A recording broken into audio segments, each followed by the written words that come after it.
बिस्मिल्लाहिर्रहमानिर्रहीम। My name is Javeria बतूल और मैं आपको सेकेंड ईयर केमिस्ट्री का चैप्टर नंबर 1 पढ़ा रही हूँ और इसका नेम है periodic classification of elements and periodicity.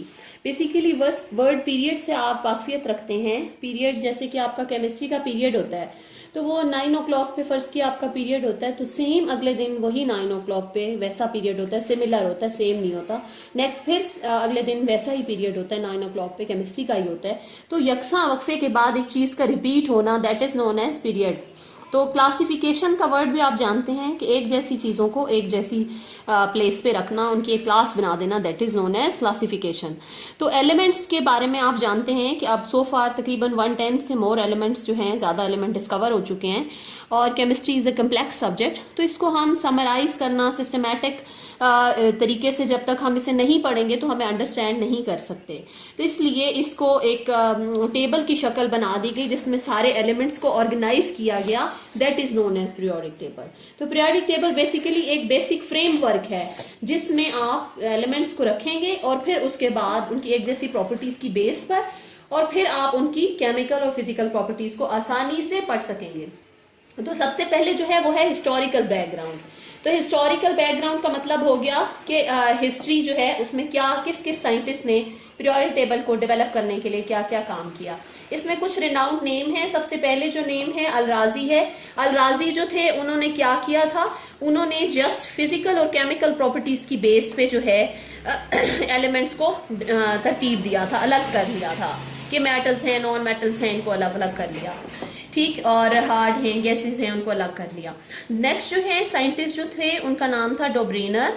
डोब्रीनर जो हैं या डोब्राइनर जो भी आप कहें, डोब्रेनर जो हैं ये एक जर्मन केमिस्ट थे और इन्होंने ट्राइएड बनाया था। ट्राइएड का लफ्ज़ी मतलब होता है सलासा, मतलब 3, सलासा मतलब 3 एलिमेंट्स का ग्रुप बनाया, जैसे लिथियम, फिर सोडियम और पोटेशियम।